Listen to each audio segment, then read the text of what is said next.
Let's get right into it.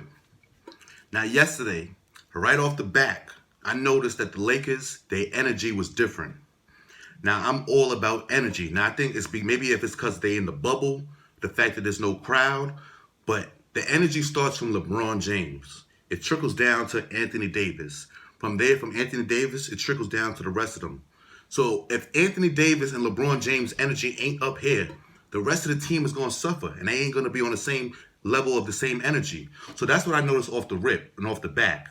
Now, if you look at Portland from top to bottom, from Dame Lillard down to the five, down to Hassan Whiteside, who played huge yesterday, defending that paint.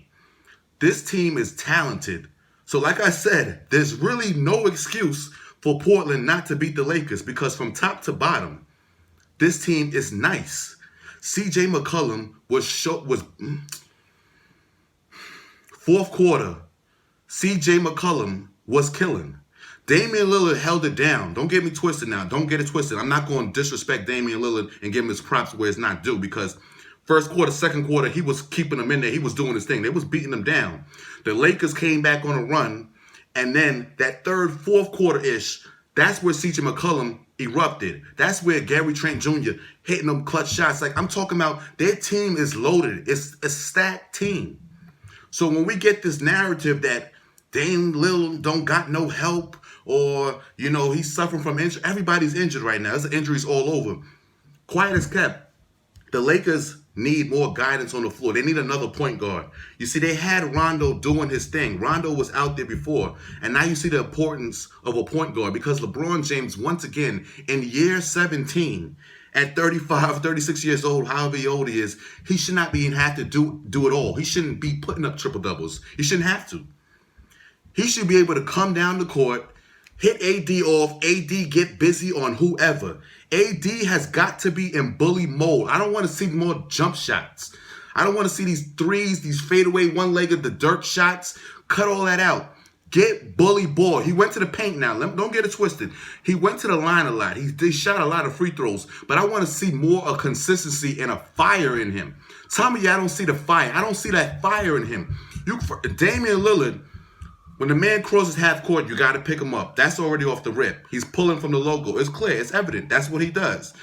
Chanticleer knows where to pull. He can pull from out there. His range is all the way out there, period. But as a Lakers defender, and this is what I get sick of, all of these fake lockdown defenders. God damn it.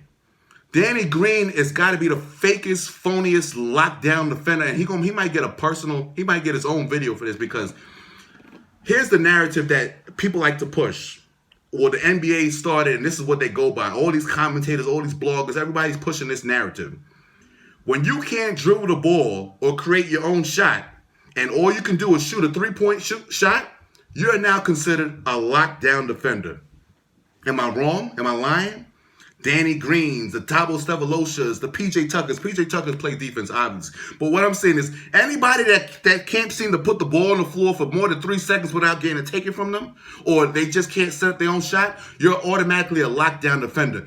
Danny Green is not a lockdown defender. He got used and abused yesterday. Period. CJ McCollum, come here. Damian Lillard, come here. Logo.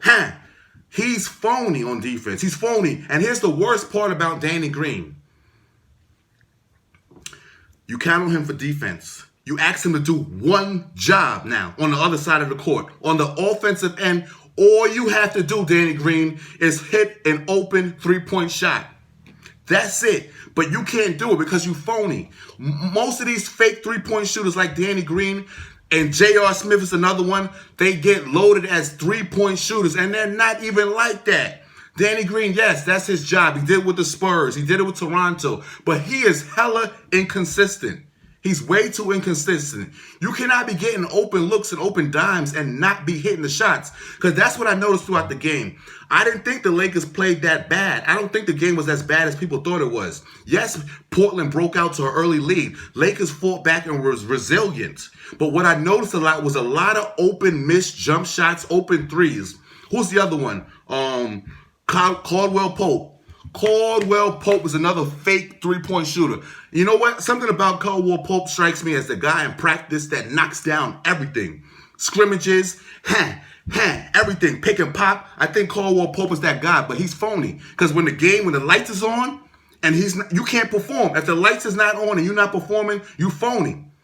Your job and one only job is to cut, have the energy, and hit wide open threes. Danny Green and Caldwell Pope, come on. They are disgraceful out there. And it's a shame because when you look at the team, it's set up for guys like that to flourish. Who else the other? Dudley, another one that's when they're open. It's set up for those guys, the J.R. Smiths, the Dion Waiters. They're going to get open looks. But if you cannot hit an open shot, then what's the point? Throw in the towel. We lost. Give it up. And mind you, I'm not a Lakers fan. Let's get that straight. I'm a Russell Westbrook fan because I don't go by the teams no more. That whole team thing is dead. The players jump from team to team anyway. Ain't nobody loyal no more anyway. So I'm not loyal to no team. I'm loyal to Russell Westbrook. And wherever Russell Westbrook go, that's where I'm taking my talents to. Pardon me. So we're going to get that straight. But back to this game. Props to the Portland. Props to Melo. Props to Orland. And Melo, he bailed him out a couple times too, but he was playing, I think, decent defense on LeBron James. You're not going to be able to do what you want with LeBron. You can't going to be able to do everything. He's going to get his way. But Carmelo Anthony played decent defense on LeBron. I thought it was decent. Now, LeBron, on the other hand, you still the big dog. You 16, 17 years in. You're still the big dog in town. You still walking. You still stomping with the big dogs. You got to be aggressive from A to B. I'm sad for you that at this age and at this time that you can't just throw the ball to AD and it's an automatic bucket. You can't just say, Kuzma, get busy. That you got to go ham, but you got to go ham. If you want to win this playoff series and get them out of here quick, because if you don't, we obviously know if the Lakers do the next game, we know it's over. That's a fact. We know that already. So we're not even going to push that narrative. So we expect the Lakers to bring it next game. But we're going to need to see LeBron and Anthony Davis from the first quarter to the fourth quarter. Period. You cannot rely on the rest of the bums. The Danny Greens, the Caldwell Popes, they are super inconsistent. Their jump shot is terrible. And matter of fact, I would think about sitting Caldwell Pope and I would think about starting J.R. Smith in his absence. Because J.R. is a little funny, but I trust him with his hot streak of shooting jump shots more than I trust Caldwell Pope. Leave Danny Green. We need his fake lockdown defense. We need him out there. But Caldwell Pope, sit him on the bench and let him come off the bench and see what it's like to be out there because he doesn't know how to hit an open shot, and neither does Danny Green. But at the end of the day, Portland did what they were supposed to do. They brought it. You see, there's no home court advantage no more. There's no the crowd wilding out. There's no this and that. This is just called bring your A game, and that's it. If you're not bringing your A game, you're going to go home and you're going to lose. You're going back to your hotel room and you're punching out for the night. It's over. You wake back up and you hit the gym in the morning and practice because this is it. It's do or die. It's win or go home. What you going to do now?